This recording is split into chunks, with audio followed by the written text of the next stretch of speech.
The Lord said to Moses, Consecrate to me every firstborn male, the first offspring of every womb among the Israelites belongs to me, whether human or animal.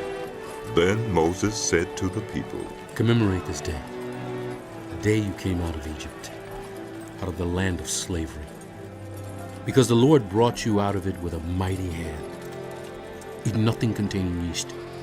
Today, in the month of Aviv, you are leaving.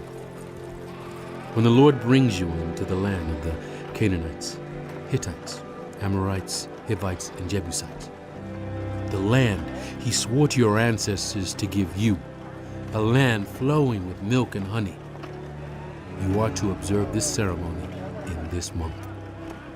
For 7 days, eat bread made without yeast, and on the 7th day, hold a festival to the Lord. Eat unleavened bread during those 7 days. Nothing with yeast in it is to be seen among you, nor shall any yeast be seen anywhere within your borders. On that day, tell your children, I do this because of what the Lord did for me when I came out of Egypt. This observance will be for you like a sign on your hand and a reminder on your forehead that this law of the Lord is to be on your lips. For the Lord brought you out of Egypt with his mighty hand. You must keep this ordinance at the appointed time, year after year. After the Lord brings you into the land of the Canaanites and gives it to you, as he promised on oath to you and your ancestors, you are to give over to the Lord the first offspring of every womb. All the firstborn males of your livestock belong to the Lord. Redeem with a lamb every firstborn donkey. But if you do not redeem it, break its neck. Redeem every firstborn among your sons. In days to come, when your children ask you, what does this mean?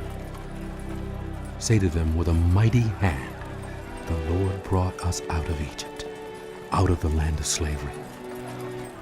When Pharaoh stubbornly refused to let us go, the Lord killed the firstborn of both people and animals in Egypt.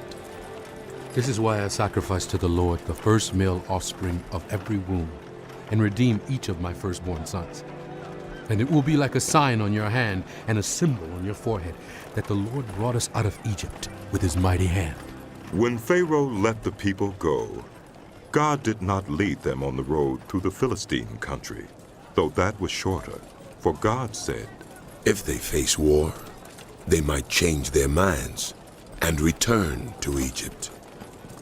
So God led the people around by the desert road toward the Red Sea. The Israelites went up out of Egypt ready for battle. Moses took the bones of Joseph with him, because Joseph had made the Israelites swear an oath. He had said, God will surely come to your aid, and then you must carry my bones up with you from this place. After leaving Sukkot, they camped at Etham on the edge of the desert. By day, the Lord went ahead of them in a pillar of cloud to guide them on their way, and by night in a pillar of fire to give them light, so that they could travel by day or night. Neither the pillar of cloud by day nor the pillar of fire by night left its place in front of the people.